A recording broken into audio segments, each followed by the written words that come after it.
my slides. Okay, cool. Hi, everyone. I am Mattie, Brice, and I am going to go really quickly now. So, oh no, cool. So, I wanted to, the name of my talk is Games Criticism is a Selfie, and I am really excited to share this talk with you. For people who don't know me, I am a games critic, and I'm also a developer. Oh, that is not what I want to do. Stop, please. Be nice to me.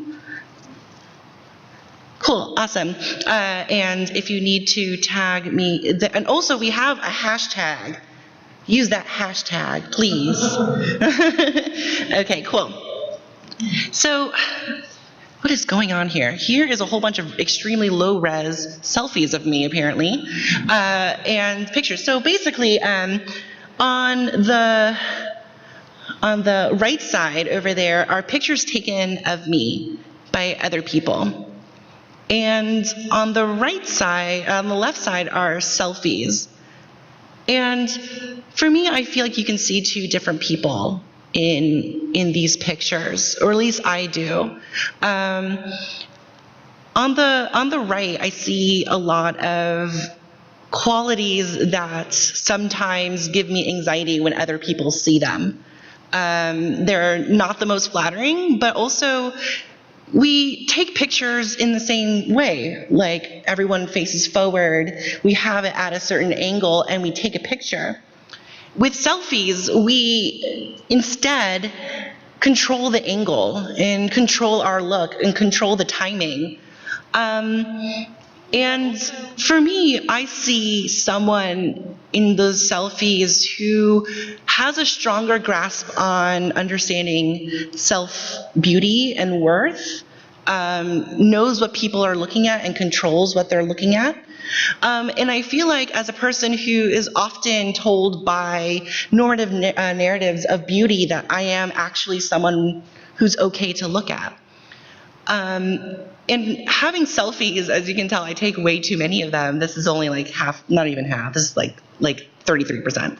And I like them because I went through a really long time trying to figure out, well, as who I am, how is it that I could be, I don't know, attractive in the way that normative culture tells us. And, oh my God, look how low res this is. This is intense. Okay, cool. So you probably see like the smaller ones better. Can I go to the smaller ones instead? Yeah, so we'll do that instead. So basically what that says is I think there's this large overlap between games social justice and games criticism. If we notice what's going on in games criticism, kind of being socially more savvy, understanding the system of privilege, doing advocacy, you can take away people who are games critics from this movement.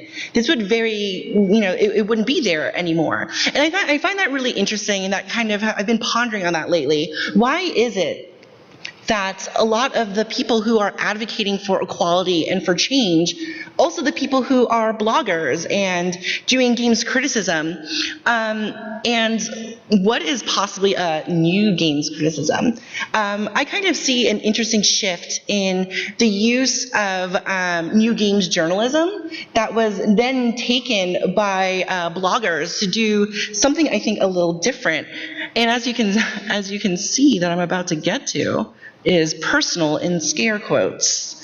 And it's an interesting, I think, within the past couple of years, the idea of personal work. What is personal writing? What is personal games? And I think many of us might know or realize by now that that personal is kind of a misnomer. All work is personal. All work is showing our personal politics, our stance, our perspective. And what is happening right now is that games criticism, or what I see is games criticism, is emphasizing it. It's what selfies do. Selfies control what perspective the viewer is viewing the subject. Selfies are emphasizing and de-emphasizing certain things that normal pictures don't do. And I kind of see the use of new games journalism, which was the personal narrative inside of a game, and instead we kind of go to a personal relationship with the game and the politics of a game and the person. And so I think that with this interesting intersection between game social justice and games criticism isn't just by subject, but also how we talk about games as well. In feminism and social justice, the value and the deployment of personal experience is centered to how we do our activism. And I think, and what I think is happening, and I want us to further emphasize, is what is our personal political stance? What is our perspective? And is that very readily apparent in all of our work? I think that we only expect certain kinds of people to do that, and I think that should become a main thing. So, blurred, but I think that we're seeing a shift in conversation from objects to relationships. Games themselves versus play, identity versus power. And I think there's a really, it might seem a little too subtle, but I think it really matters. Games themselves become a descriptive object, something that has a certain kind of power. Like, we all here are probably tired of what is a game, but that is still constantly talked about all the time. Its specter is over us forever. And I think that's because we still look at what we talk about as object analysis, as here is this thing and I am going to describe it. I am going to say whatever it is. Instead, I think play is the relationship between two things. And you can bring whatever you want into play. It can be, whimsical. It can be an interaction of some sort. But play in itself is not something that requires a defined object of some sort. We can play with anything. We're playing right now. We're playing in everything. So I think that if we also see this with identity and identity politics, and how much we have activism that is centered around, like, I am, queer, trans, woman, first gen, Caribbean parents, I can go on forever, of what my descriptors are. But I only have, when we consider, when we do that, we come into a politics of difference, where someone has to be different from someone else, and there's value attached to that difference. And that is a conversation that can go on for eternity, of who has more or less difference, who has more or less power based on our identities. But instead, if we look at relationships of power, instead, I can say, what is my relationship to this other person, to an institution, to whatever. And I think if we consider that relationship, as opposed to, like, I have this criticism of you as straight white man, instead of I have a criticism of this institution that privileges whiteness, I think the conversation shifts in a very drastic way that might not seem apparent right now, but I'm going to argue that it does. Let's see. Oh, goodness. This is probably going to look like a huge blur. Yay, you can't read anything. Well, there was a whole bunch of cool words on there, I promise. But basically, what is that? I kind of I went back and I have been reading about things that talk about play versus games, and the kind of words that we use to describe these things. And overall, when it comes to when we are talking about games, we're trying to talk about their value.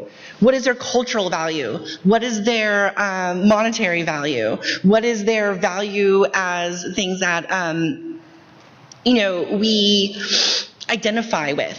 As opposed to play, and I see a lot, I wish I had my slides in front of me, oh gosh, and I can't even see it. So basically when I think about play, I think about how other things, like how do we play in society? Like we talk about gender roles, right? Like that's a very obvious thing. Are we thinking about as a critical community, how we play with gender roles from a game design perspective.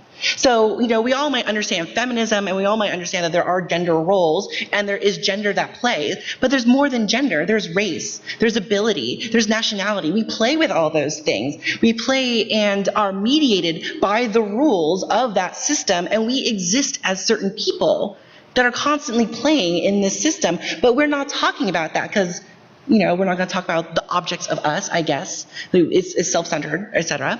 But there's also so many other things like play. I think about things. I'm going to keep going, obviously, because I'm partly in charge, so I'm going to go as long as I want. When we think about play and the idea of like kink and of sex, of government institutions, of all these other things, why aren't we having these conversations? Like, why is it that kink is not a part of our conversation? Like, play and rules of play and borders are in that vocabulary is ridiculous, but that is not part of our conversation because we have designated video games as the object that is worth our attention. But instead, if we're going to look at the phenomenon of play, then there's a whole host of objects that we can include or not. Oh dear. And then, to kind of quickly wrap up, this also kind of goes into our conversations of identity versus power. In identity, we're labels. And very often, we're going to start giving labels to other people and putting labels on ourselves, sometimes for community purposes, but very often to find out which side are you on and what side am I on. And instead of, let's say, being queer, I think that we live in a society that queers us. Instead of having a race, we are raced. Instead of having a gender, we are gendered. And to understand social justice within criticism, we need to understand how our systems of power are doing this to us, how our relationship to other things are queering, gendering, and therefore marginalizing us as active things. So next time you go to write some criticism, I want you to consider the angle that you're writing from, what you look like, what you want to communicate to other people. How are you going to expose what is you and only you? Instead of kind of going to the normalized camera structure that only has one perspective. Thank you.